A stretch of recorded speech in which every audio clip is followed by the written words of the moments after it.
राजसूयज्ञ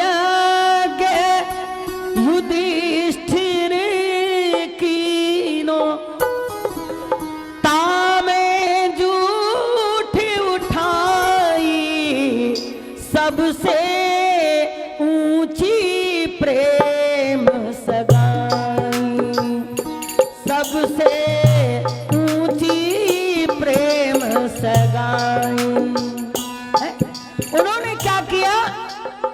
झूठी पत्तल उठाने की सेवा लिया कि मैं एक ही काम करूं। प्रश्न उठा सबसे पहली पूजा किसको होगी? पहली सबसे अग्र पूजा का अधिकारी कौन है? जब ये प्रश्न उठा तो शिशुपाल के सामने ही सहदेव ने कहा कृष्ण ही पहली पूजा के अधिकारी हैं। अब शब्द सुन के शिशुपाल ने क्रोधित हो गए। इतने बड़े बड़े राजा बैठे हैं और इन राजाओं के बीच में जो गांव का ग्वाला है जिसके पास कुछ नहीं है वो प्रथम पूजा का अधिकारी कैसे हो सकता है? और शिशुपाल ने गालियां देना शुरू की।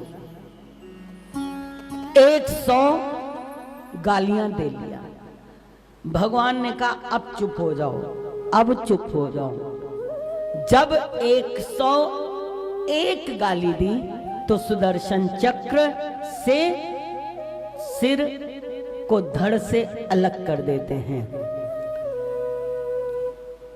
क्योंकि उनकी माता को वचन दिया था कि 100 गालियों तक मैं माफ करूंगा और उसके बाद ये मेरा सुदर्शन चक्र इसको माफ नहीं करेगा। मैं तो कर दूंगा लेकिन ये सुदर्शन चक्र माफ नहीं करेगा। जैसे उनका अलग हो गया सिर, शिशुपाल के अंदर से ज्योत निकली और भगवान कृष्ण में समा गई। आश्चर्य हुआ, इतनी गाली देने के बाद भी इसकी सदगति तो देखो कि भगवान के अंदर इसकी ज्योत समा गई। बोले वो इसलिए कि अहर्निश केवल कृष्ण का ही चिंतन करता था। सोते जागते उठते बैठते खाते पीते चलते फिरते गाली देता था, लेकिन चिंतन किसका था? कृष्ण का। ईमानदारी से बताओ, रसगुल्ला खिलाने वाला याद रहता है या गाली देने वाला? हमेशा जिसको याद रखते हो, तो गाली देने वाले को याद रखते हो या रसगुल्ला खिलाने वाले को?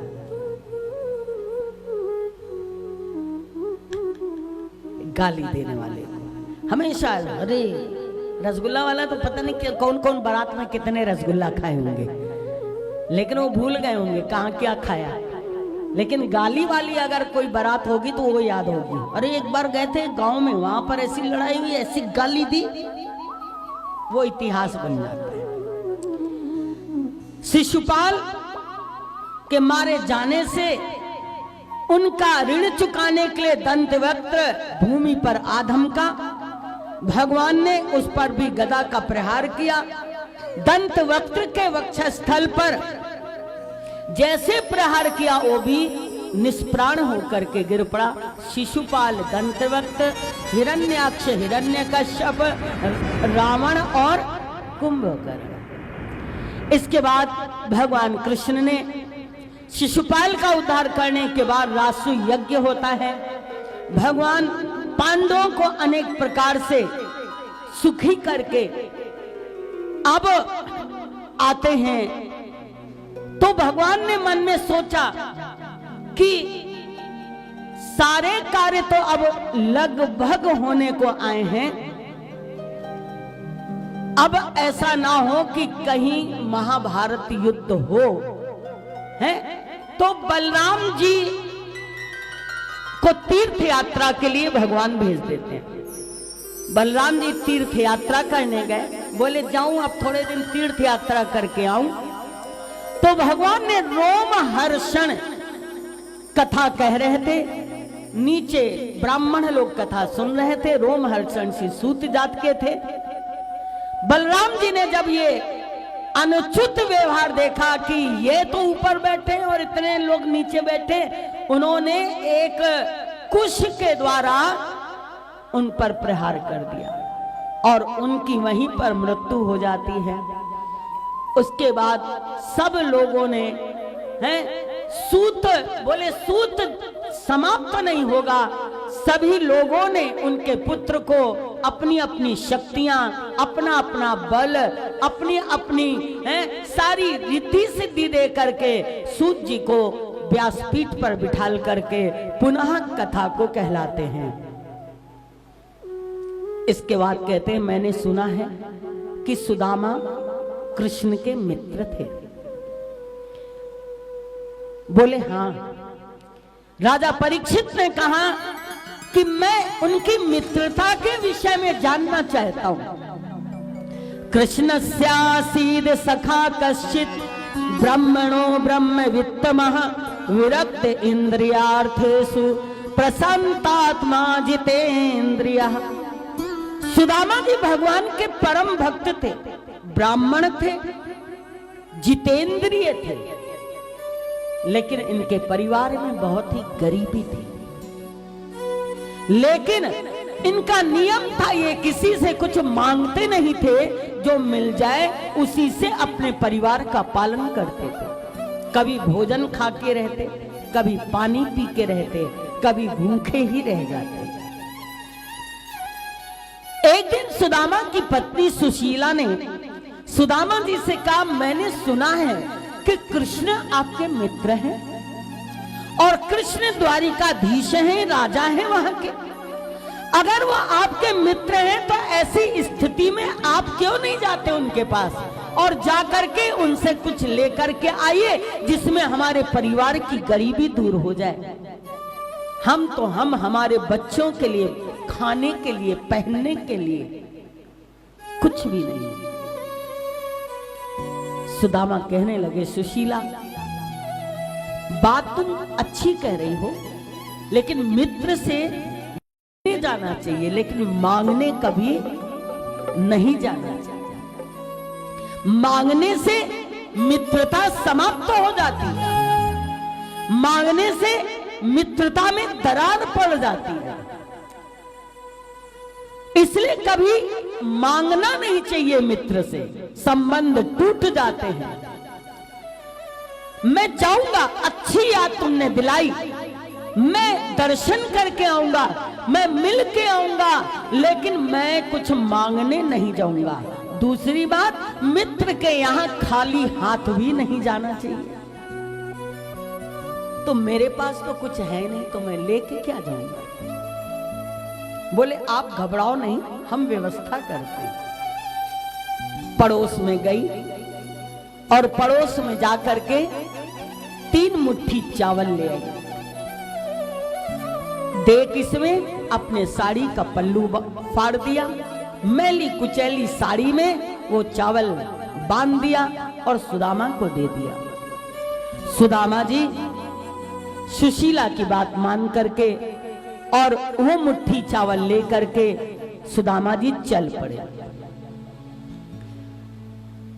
भूख लगती है, प्यास लगती है, चलते चलते थक जाते हैं, कहीं गिर जाते हैं, लेकिन एक उमंग है कि मुझे शाम का दर्शन करना है, उन द्वारिकाधीश से मुझे मिलना है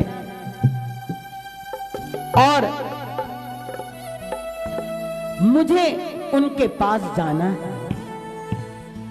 चले जा रहे हैं।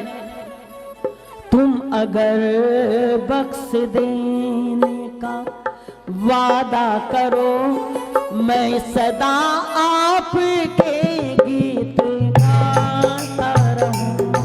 अगर बख्श देने का वादा करो, मैं सदा आपके गीत गाता रहूं। तुम अगर बख्श देने का वादा करो, मैं सदा आपके गीत गाता रहूं।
बख्श देने का वादा करूं, मैं सदा आपके गीत गाता रहूं। खबर बख्श देने का वादा करो, मैं सदा आपके गीत गाता रहूं। सदा आपके गीत गाता रहूं। मैं सदा आपके गीत गाता रहूं।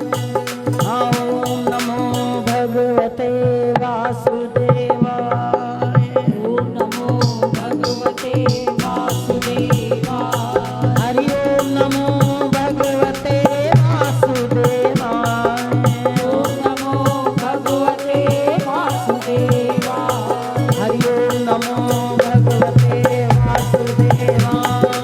ओम नमो भगवते वासुदेवाय।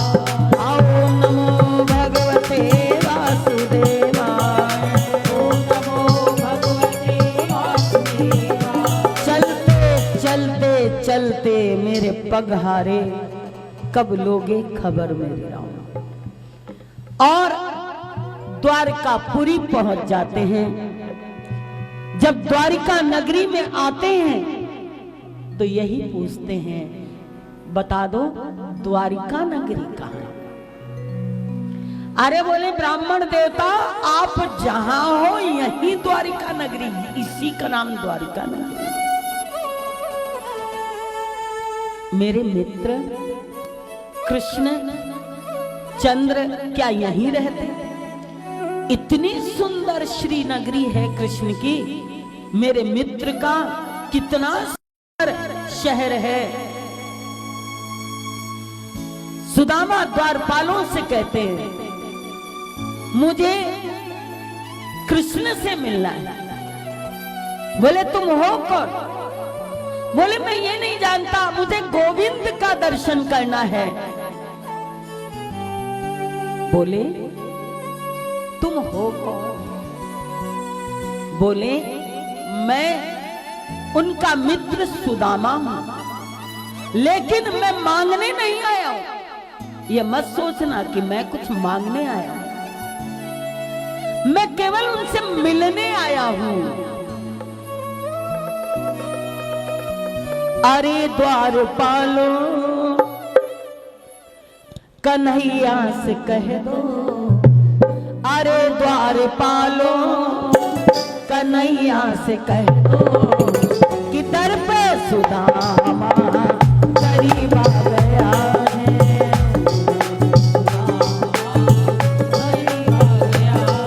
अरे अरे द्वारपालो कन्हैया से कह दो, अरे द्वारपालो कन्हैया से कह दो कि दर पे सुदामा करीब आ गया है। कि दर पे सुदामा करीब आ गया है। अरे भटकते भटकते न जाने कहां से, भटकते भटकते न जाने कहां से, अरे तुम्हारे महल के करीब आ गया है। तुम्हारे महल के करीब आ गया है।